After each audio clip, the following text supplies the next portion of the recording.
ngàn dặm xa.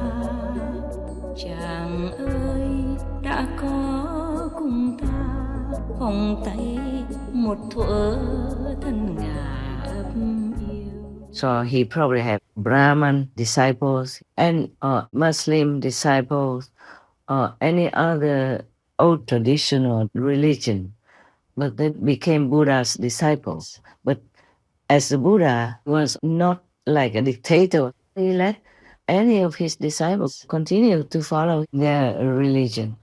Just like in our initiation condition, I say that you continue to follow your religion and do whatever you do with the ritual of your religion.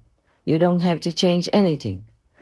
And just like in our group, we have Muslim initiates, we have Buddhist initiates, we have Jain initiates. All are your brothers and sisters, or so-called my disciples. And maybe we have Baha'i faith initiates. We have also even Kaudai disciples who come into our fold. We have also maybe Hua Buddhist followers who came to us for initiation to have the transmission of the spiritual bloodline, yes, lineage. But they still continue to go to their church, to their temples, meeting maybe their elders, their monks and nuns, whoever they want to meet. And they still go to the temple, help the abbots, the monks, or the priests, or some Christians continue to be Christians. And they still continue to go to their church and do whatever they like to do in the church. But they should meditate the designated hours, the 2.5 hours. We should give 1/10 of our time daily for our enlightenment purpose. We want to continue to walk upward.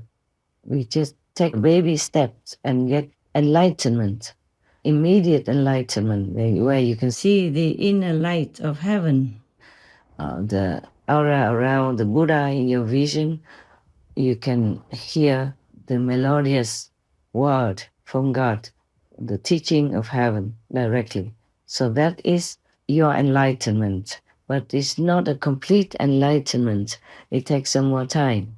It depends on how much you have practiced in your former life already. Then you go further, you go faster, or you go slower. It depends also on your diligence, your sincerity, your longing to go back home again, to be home with God again, or to be in the Buddha's land again. But for that, you need a teacher, because that real master, real teacher, doesn't just teach you by mouth only. As I told you, some people went and pay homage to the Buddha and just listen to the Buddha sermon once, and then they have attained some of the high saintly positions, some a little lower, some a little higher. It's not because the Buddha was talking only, but because the Buddha transmitted to them his bloodline, spiritual bloodline, from his lineage that he has learned and has mastered himself. If Shakyamuni Buddha had many different religious backgrounds of disciples, and if one of the different religious background disciples had become completely enlightened, or the successor of Shakyamuni Buddha, maybe this person was not living with the Buddha and was not the monk of the Buddha, but he was somewhere else on the other side of the country, or even in another country. Then, according to his masters, the Buddha's order, he would either give initiation in his hometown or anywhere else and keep the appearance of his own religious background. So people come there to get enlightenment.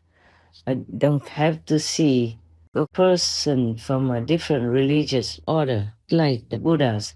So the new so-called disciples of this successor will not see a Buddhist monk, but may see a Brahman missionary or Christian priest, for example, like that.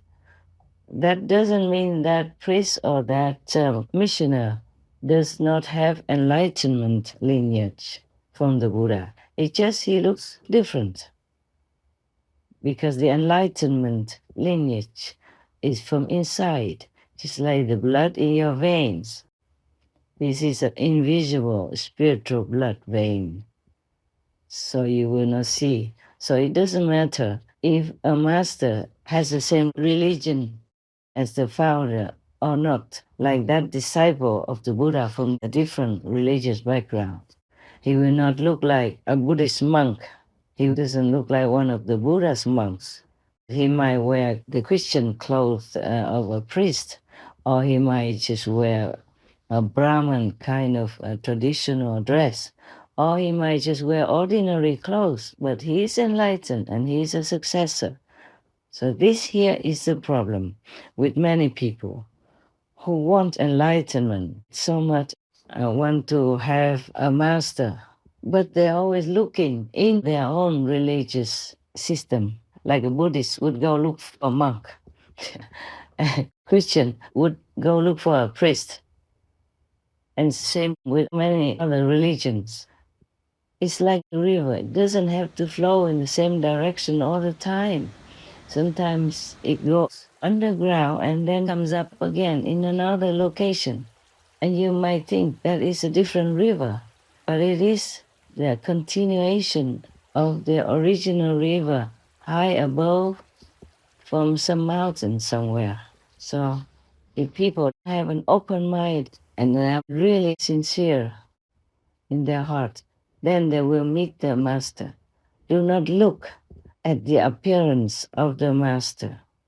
Look into his soul, look to his experience of the spiritual way. Look to see if he can bless you. Look to see if he can lead you home, give you enlightenment. Enlightenment means light, and light to light, you see? So if he could give you immediate enlightenment, just like the way we do with the Kuan Yin method, then you will see the Buddha's light, God's light, or whatever name you call it. And then you will know that that master is capable. Or he can help you to hear the inner heavenly melody, the inner sound, the sound of no sound. That is how you know that master is truly, completely enlightened, or at least an official successor of the enlightened master. In the Holy Bible, the disciples hear the sound of thunder where there was no thunder, the sound of a trumpet where there was no trumpet, the sound of many waters where there was no water, of river or ocean. They see light as bright as fire where there was just a fresh living bush. In the Buddhist Diamond Sutra, Buddha said, "Do not look for appearance or sound from the outer world, because one cannot see the Buddha there." The Kuan Yin method gives you immediate inner experiences of the inner world, of inner light without light, of inner sound without sound. These all from God's direct inner teaching, from Buddha's direct inner teaching. That's what you must know to be liberated in one lifetime, in this lifetime. Even in the Dhamma ending time, in such a desperate, troublesome, and dangerous time as our time.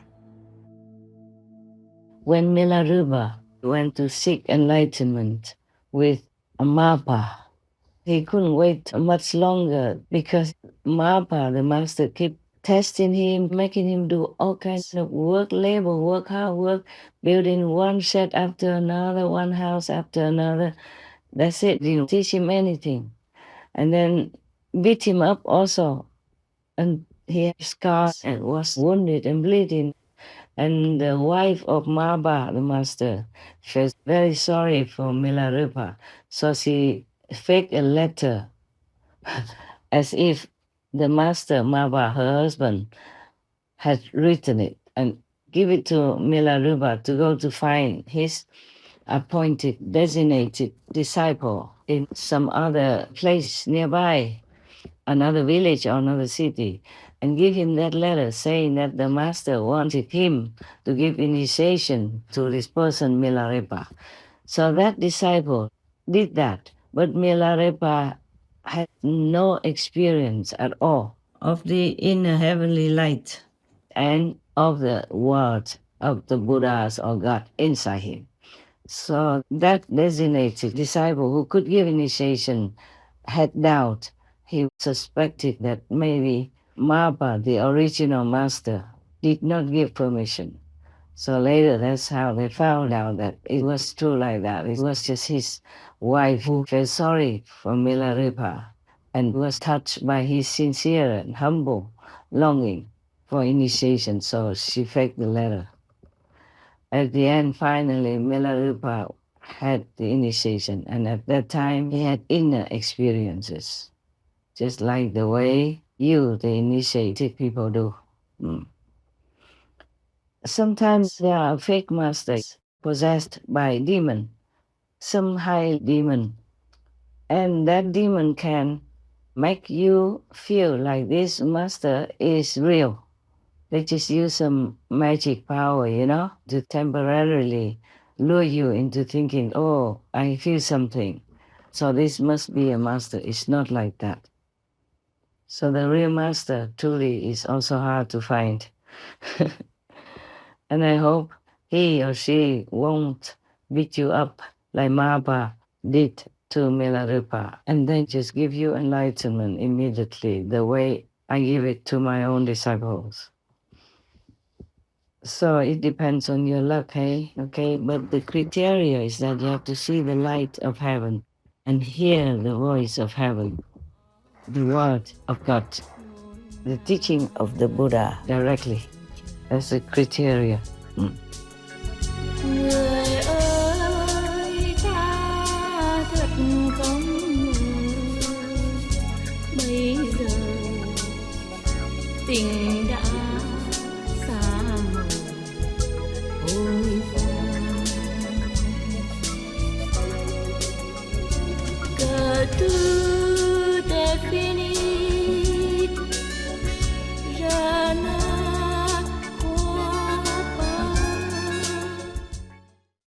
Supreme Master CHINGHAI, vegan, is a world-renowned spiritual teacher, humanitarian, and artist. To learn more about her compassionate life and teachings, please visit suprememastertv.com/master.